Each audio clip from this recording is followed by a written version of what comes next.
Hey, what's up guys, Gons here for the Face Like the Sun YouTube channel. This is a little bit of a different video here. I just wanted to throw this out there because I had a very strange experience here that I've documented, and I wanted to throw it out there on YouTube land and see if anyone can give me an explanation of what might be going on. Now, first off, this happened last week, right after I posted the latest CERN Watch video, which was CERN Watch, iPet Goat, Mysterious Deaths, and Quantum Computers. And I'm actually looking a little bit more into this whole Google search thing, because if you type in Face Like the Sun on Google Earth, it takes you to CERN.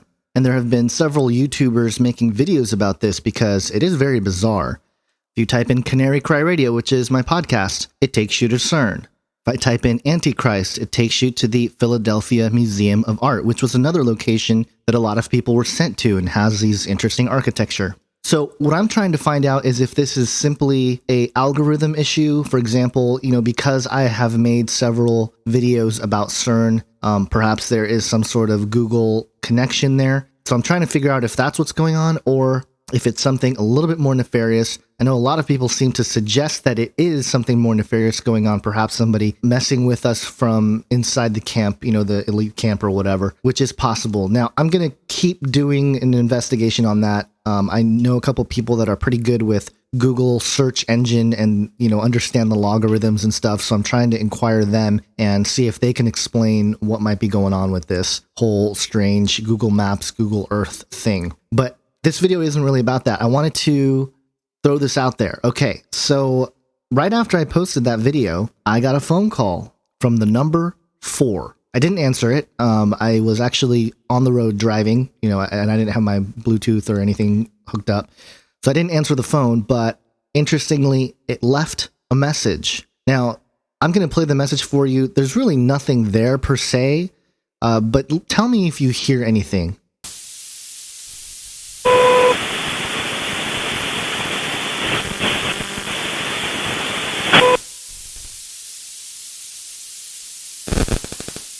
So there it is. I'm going to play it again. It just sounds like static to me, but maybe you guys can hear something that I'm not hearing.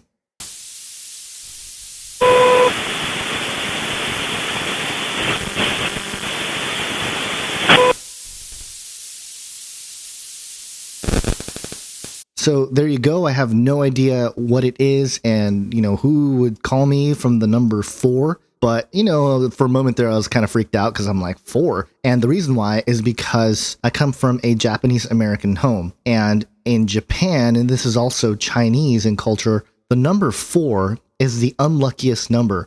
It actually represents death.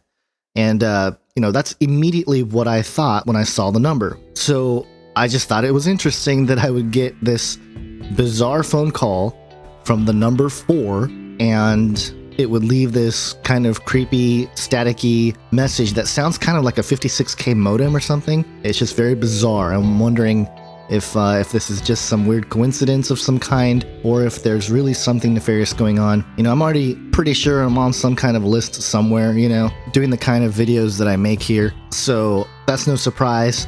But, I just wanted to throw it out there, see if anybody has any insight. Maybe there's someone out there who works at a phone company that understands this sort of thing, perhaps a weird patch-in or some sort of weird telemarketing scheme or something like that can change the call number or something that appears on an iPhone or something like that. So I know it's a little bizarre, a little different from the kind of videos I've been making, a little bit more of a personal experience here in the last few days, but I wanted to see what your thoughts were on it. And please share this video, subscribe to my channel if you haven't already. You guys have been so wonderful doing that. And through all this, I've been reminded that I don't need to fear anything because Jesus told us not to fear. Matthew 14:27 is an example. This is the part where Jesus walks on water, but I think it applies here. He says, "But immediately Jesus spoke to them saying, 'Take heart, it is I, don't be afraid.'" And I'm not afraid. I'm really not, because I know who my Savior is. I know who's ultimately in control here. So there you go. Hope you guys have a wonderful day. God bless.